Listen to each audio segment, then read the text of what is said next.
बिस्मिल्लाहिर्रहमानिर्रहीम। अस्सलाम वालेकुम।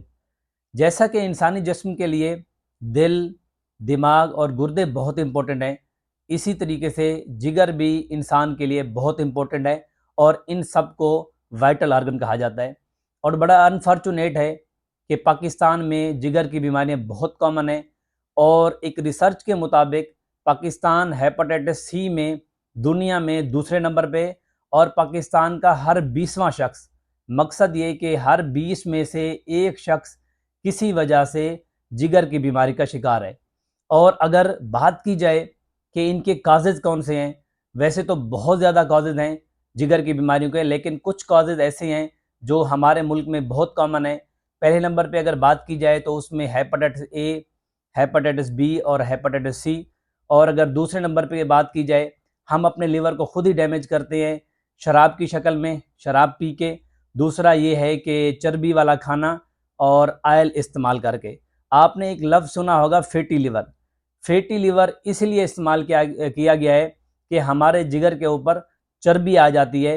इसका मकसद ये है कि वो चर्बी वाला खाना जो हम ज़्यादा खाते हैं वो हमारे जिगर में जमा हो जाता है और वो फैटी लिवर कहलाता है और वो बहुत ही ख़तरनाक सिचुएशन इख्तियार कर लेता है और हमारे जिगर को वो सिरोसिस की तरफ भी लेके जा सकता है।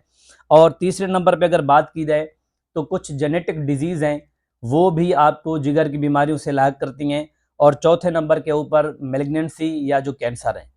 दरअसल ये वीडियो बनाने का मकसद ये था कि अगर हम में जिगर की कोई बीमारी है तो हमें पता कैसे चलेगा, हम कैसे पहचान सकते हैं और इसकी कुछ अलामात आती हैं। अगर उनकी बात की जाए, सबसे पहले ये है कि आपको भूख का ना लगना या भूख का कम लगना। दूसरे नंबर पे है कि आपको उल्टी वाली कैफियत का महसूस होना। इनडाइजेशन का मकसद ये है कि आपको खाना सही तरीके से हज़म ना होना। और तीसरे नंबर के ऊपर है कि आपकी जो जिल्द है और आपकी आंखें पीली या येलो हो जाना, उसमें ये होगा कि आपकी बॉडी के अंदर जॉन्डिस हो जाएगा और जॉन्डिस की वजह से आपका जो जिस्म है और आपकी आंखें जो है वो पीली हो जाएंगी। और चौथे नंबर के ऊपर है कि इंक्रीज ब्लीडिंग टेंडेंसी। इसका मकसद ये है कि आपका जिस्म जो होगा उसमें ब्लीडिंग की जो टेंडेंसी है वो बढ़ जाएगी। वो उल्टी की शक्ल में भी खून आ सकता है और वो पखाने के साथ भी खून आ सकता है। और उसके साथ बात की जाए तो फैट एक्यूमुलेशन।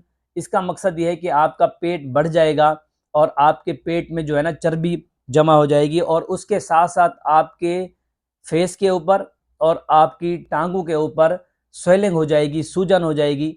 और अगर ये चीज़ें आप में हो रही हैं तो आप ये समझें कि हो सकता है आपको जिगर की बीमारी हो, तो आपको जिगर के टेस्ट करा लेने चाहिए। और एक लफ्ज़ होता है जिसको स्पाइडर एंजियोमा बोलते हैं, उसका उसका मकसद ये है कि आपके सीने के ऊपर लाल किस्म के स्पाइडर की तरह धब्बे बन जाते हैं।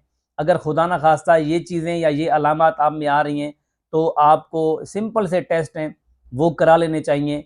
अगर इनके टेस्ट की बात की जाए तो सबसे ज़्यादा जो मोस्ट कॉमन या बेसिक टेस्ट है जिसको LFT बोलते हैं, लिवर फंक्शन टेस्ट, उसके अंदर आपको ग्लोरोबिन भी पता चल जाएगी और उसके साथ साथ लिवर एंजाइम और उनकी प्रोटीन्स होती हैं वो पता चल जाएंगी आपको।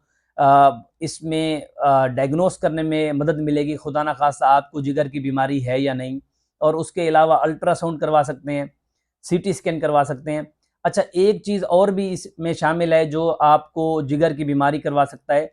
अगर आपकी पित्ते में पथरी है, वो पथरी अगर स्लिप होकर नीचे आ जाएगी और अगर जिगर की जो डक्ट है या जो जिगर की नाली है उसको ब्लॉक करेगी, तो वो भी आपको जिगर की सूजन का बहस बन सकता है। जी, मेरा नाम डॉक्टर ज़ुबैर है और अगर आपको ये वीडियो पसंद आई हो तो इसको लाइक करें, शेयर करें और मेरे यूट्यूब चैनल को सब्सक्राइब करें। बहुत शुक्रिया। अल्लाह हाफ़िज़।